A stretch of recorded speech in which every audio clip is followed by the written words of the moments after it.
नए साल के साथ ही कई अन्य चीजों में भी बदलाव किए गए हैं, जिनका हमारे आपके जीवन पर सीधा असर पड़ने वाला है। इसी क्रम में जीएसटी नियमों को लेकर भी कुछ बदलाव किए गए हैं।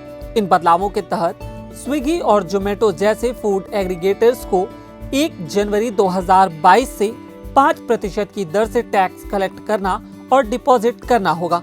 इस कदम से टैक्स आधार का दायरा भी बढ़ जाएगा और यही कारण है कि ये खाद्य विक्रेता वर्तमान में जीएसटी सीमा से बाहर हैं। ऐसे में इन ऑनलाइन प्लेटफॉर्म के माध्यम से ये जीएसटी के लिए भी उत्तरदायी होंगे।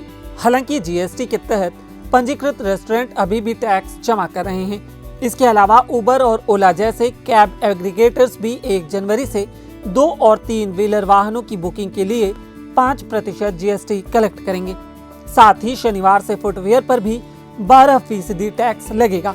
ये बदलाव नए साल 2022 में लागू हुए हैं, जिन्हें जानना आपके लिए बेहद जरूरी है। बता दें कि सरकार ने चोरी के मामलों से निपटने के लिए भी जीएसटी कानून में संशोधन किया है। इसके तहत जब करदाता के जीएसटीआर 2B में क्रेडिट दिखाई देगा, केवल तभी इनपुट टैक्स क्रेडिट उपलब्ध होगा। 1 जनवरी 2022 के बाद 5% अंतिम क्रेडिट की अनुमति नहीं होगी।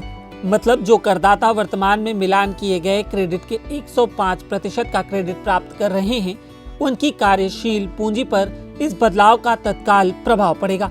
इस परिवर्तन से उद्योग को खरीद की वास्तविकता का भी सत्यापित करने के लिए अनिवार्य होगा। नए साल से लागू होने वाले अन्य चोरी रोधी उपाय के बारे में बात करें तो अब GSTR1 दाखिल करने की सुविधा को अवरुद्ध किया गया है।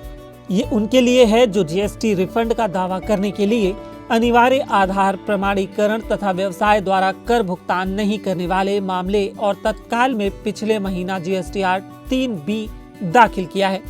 अगर आपको यह वीडियो पसंद आया तो हमारे फेसबुक पेज पर लाइक करें और यूट्यूब पर सब्सक्राइब करें। शुक्रिया।